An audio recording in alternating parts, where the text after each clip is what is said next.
Hi everyone, welcome back to my YouTube channel. So many congratulations for surviving the entire board season. Now it's almost the last examination.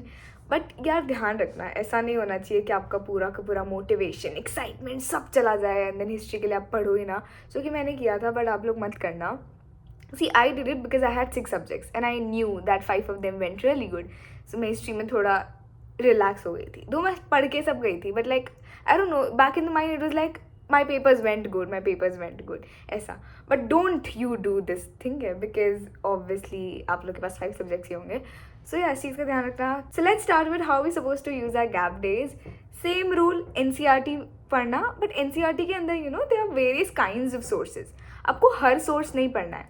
What I mean is कि जिन sources के अंदर stories होती हैं जैसे for example Prabhavati Gupta की एक story है and there are few stories in the particular chapters. आपको वो स्टोरीज नहीं याद करके जानी है ना. बट अगर किसी की बायोग्राफी है फॉर एग्जाम्पल समुद्रगुप्त की प्रयाग प्रशस्ति या ऑल दैट दो ऐसी कुछ इंपॉर्टेंट इन्फॉर्मेशन है उन सोर्सेज में आपको वो याद करना है. So the conclusion is that you don't have to learn stories but you do have to learn अगर कुछ इंपॉर्टेंट बायोग्राफीज हैं या कुछ बहुत प्रोमिनेंट बुक हैं ठीक है वो सारी आपको याद करके जानी होगी. Then coming back to timelines. See मेरे को लगता था मैंने बहुत ज़्यादा लॉजिक लगा के NCERT का जो फर्स्ट पेज है जिसके अंदर ये बताया जाता है कि इस बुक को कैसे रीड करते हैं उसके अंदर ये लिखा होता है कि टाइमलाइंस एग्जाम में नहीं आते. बट वार्निंग मेरे एग्जाम में टाइमलाइंस आए थे और मुझे देख के बहुत बुरा लगा था. सो आई वुड सजेस्ट यू भाई टाइमलाइन पढ़ के जाना. Don't be in this thing कि आप टाइमलाइन नहीं पढ़ के जाओ. रिस्क नहीं ले सकते बिकॉज एग्जाम में आ गया फिर आप क्या करोगे. You can do nothing right. So go and read timelines. History में फोटोज वगैरह नहीं आते. This is a myth. History में भी बहुत सारी पिक्चर्स आती हैं. पिक्चर्स के नीचे बहुत छोटे छोटे टेक्स्ट होते हैं जो हम इग्नोर कर देते हैं. उनसे MCQ उठ के आ जाते हैं. मैप्स आ जाते हैं. Maps are so dynamic because they are ancient Indian maps right. तो एंशिएंट इंडियन मैप्स में आपके पास कोई पॉलिटिकल बाउंड्री नहीं है और आपके पास पॉलिटिकल मैप ऑफ इंडिया आएगा जिसमें आपको लोकेट करना होगा मार्क करना होगा. तो उन सब चीज़ों का ध्यान रखना. मैप्स अच्छे से पढ़ के जाना. एटलीस्ट ये पता होना चाहिए कि फॉर एग्जाम्पल अगर हरप्पन साइट है तो वो साइट कौन से स्टेट में है ठीक है. हमारा I think first question in the history का पेपर वाज कौन सी हरप्पा साइट कहाँ पर है and there was this Jammu Kashmir की साइट जो पता नहीं बुक में थी नहीं बट पता नहीं कैसे एग्जाम में आ गई थी. तो ऐसी चीज़ें बुक में ऑब्वियसली होगी बहुत इन डिटेल होंगी. तो हिस्ट्री को बहुत अच्छे से पढ़ के जाना ठीक है. बहुत सारा टाइम है. एक दिन में आप 2 चैप्टर पढ़ोगे तो भी 6 दिन में आपके पास खत्म हो जाएगा. उसके बाद भी आपके पास 2 से 3 दिन एक्स्ट्रा पढ़ेंगे. आई होप आप लोगों ने फ्लैश कार्ड्स बनाए हो नोट्स बनाए हो. उन लोगों को उन नोट्स को हर दिन पढ़ना है. That should be your routine. Every single day getting up, the first thing that you have to do in your to-do list is to read those notes and those flashcards and plus maps. Maps में क्या आता है क्या नहीं आता. I think I have uploaded my maps. आप लोग वो वाली लिंक गूगल ड्राइव से जाके देख सकते हो. सो प्लीज़ इंश्योर कि आप लोग मैप्स अच्छे से पढ़ रहे हो ठीक है. Otherwise you can just take print out of my own maps and उस पर बस देख लो हर चीज़ ठीक है. तो आप लेकिन make it a routine. Do it every single day.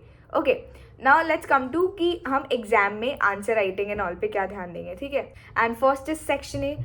Objectives बहुत गंदे आते हैं. You know I have been telling you guys multiple times कि अगर आपके पास दो A या B में से आप किसी में भी आपको डाउट लगता है always go with the first answer that you write in the paper. Okay दूसरे पे नहीं जाना होता है. It might look logically right to you but what I have told you subconscious mind को पता है कि सही आंसर क्या है. बुक आप खुद कंफ्यूजन क्रिएट करते हैं and then you lose your marks. बाकी तो यार objective will be only good अगर आपको फैक्ट्स अच्छे से पता है ठीक है. Let's come to the short answer types. जो शॉर्ट आंसर टाइप्स होते हैं there are 3 markers right. What I would suggest you is इसके अंदर ना एक नई ट्रिक बताती हूँ आप लोग को. तो जो ये एपिग्राफिक इंस्क्रिप्शन वाला क्वेश्चन है ये आप लोग को पता है बहुत बार आता है and these are like 7 to 8 points that I have written for this particular thing. कि जो मेरा पूरा फ्लो चार्ट है उसके अंदर I have made around you know बहुत सारे पॉइंट्स का फ्लो चार्ट मैंने बना दिया है.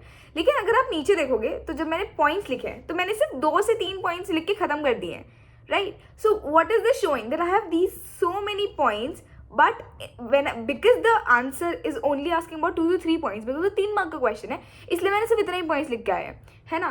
तो अगर कोई ऐसा क्वेश्चन आ जाए जिसके अंदर आपके पास ज़्यादा पॉइंट्स है होनी चाहिए टेक्निकली बहुत ज़्यादा पॉइंट्स तो आप पॉइंट्स फ्लो चार्ट में डाल के आना हिस्ट्री के अंदर, बट एक्सप्लेन आप 3 से 4 ही करके आना, बिकॉज हिस्ट्री के अंदर मैं इतना ज़्यादा नहीं बोलूँगी कि बहुत ज़्यादा एक्सप्लेन करके आना, बिकॉज हिस्ट्री के अंदर 8 मार्क्स आते हैं जिसके अंदर आपको अच्छा खासा कंटेंट लिखना पड़ता है, आपका टाइम इन्वेस्ट हो जाता है. सो द +1 पॉइंट वाला जो थिंग है मेरा, so here I have written, but आपको लगेगा कि ऊपर वाले में तो मैंने सिर्फ 2 ही पॉइंट्स लिखे थे. ऊपर वाले में 2 ही पॉइंट्स टेक्निकली बुक में थे, ठीक है. बाकी जो 8 पॉइंट्स हैं उन 8 पॉइंट्स को मैंने 2 में लिख दिया था, ठीक है. सो अगर आप लोग को लगता है कि भाई मैंने सिर्फ 2 से 3 पॉइंट लिखे हैं, बहुत छोटे छोटे से हैं, but you have included multiple points in 1 point, तो ऐसा आपको न्यूमेरिकली उनको अलग अलग करने की जरूरत नहीं है, ठीक है. तो इस चीज़ का ध्यान रखना. Yeah so when we talk about 8 marker answers, please write please make flow charts. Like भाई कोई ऑप्शन नहीं आपके पास, आपको फ्लो चार्ट्स बनाने ही पड़ेंगे. Plus you can get a gist of it how you are suppose to write the entire answer, ठीक है. तो उस चीज़ का ध्यान रखना. एंड एज सच कुछ स्पेसिफिक नहीं है, बट अगर आपको हिस्ट्री के अंदर डेट्स याद रहती हैं, for example 2nd century, 5th century, 4th century, ये सारी चीज़ें अगर आपको याद रहती है, you should probably write it down, ठीक है. चीज़ें अच्छी लगती हैं. प्लस कुछ टेक्निकल टर्म्स होते हैं जैसे मनुस्मृति वगैरह वगैरह, तो write it in their original forms in history, right. Also write examples, like जैसे मैरिज एज एन इंस्टीट्यूशन मैंने बताया, तो उसके अंदर I have written example about how endogamy exogamy were being practice, what were the exceptions in history. तो इन सब चीज़ों को लिख के आना है, ठीक है. अच्छे से पढ़ के जाना है आप लोगों को. In those particular question, for example like in this, जो क्वेश्चन नंबर 30 आपको दिख रहा है, राइट. तो इसके अंदर अगर आप देखोगे 2 अलग अलग क्वेश्चंस पूछे गए थे उस पर्टिकुलर क्वेश्चन में, ठीक है. पहले सॉल्ट सत्याग्रह के बारे में बताना था, उसके बाद जो उस पर्टिकुलर टाइम पे क्या नोटेबल इवेंट्स हुए थे उन सब के बारे में बताना था.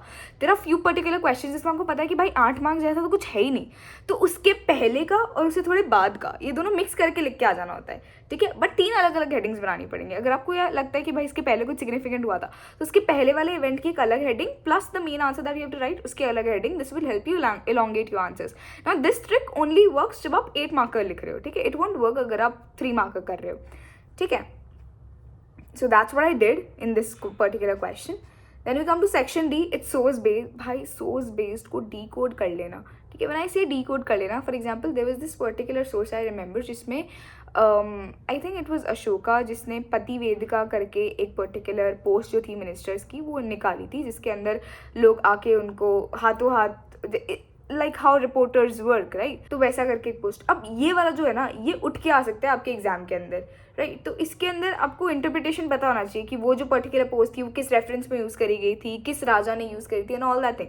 तो इन सबको सोर्सेस को स्टोरीज नहीं याद करनी है, पर उनका इंटरप्रिटेशन आप लोगों को पता होना चाहिए, ठीक है. उस चीज़ का ध्यान रखना. एंड सोर्स बेस्ड आंसर्स के अंदर ज़्यादा एलोंगेट नहीं करके आना होता है, टू द पॉइंट लिख के आना होता है, from that particular source only. कोई इवेंट पहले का, कोई इवेंट बाहर का नहीं लिख के आना होता है. Now let's come to map. तो यार इट्स वेरी इंपॉर्टेंट कि आप लोग एक बार मेरा वो देख लो PDF. उसके अंदर like I try may be attaching the particular link in the description also. उसके अंदर ब्रो यू विल गेट सारे मैप्स, ठीक है. सारे के सारे मैप्स. अब मैंने खुद ने अपने टाइम में बहुत मेहनत करके वो सारे मैप्स बनाए थे, and I used to revise them every day. Please maps के 5 नंबर कहीं मत जाने देना, वो फ्री के 5 नंबर होते हैं, ठीक है. ऑल्सो जब आप मैप्स लिखते हो ना, I would always suggest you ABCDE वाला जो सेक्शन है उसको आप ऐसे अगर हो सके तो करके आ जाना.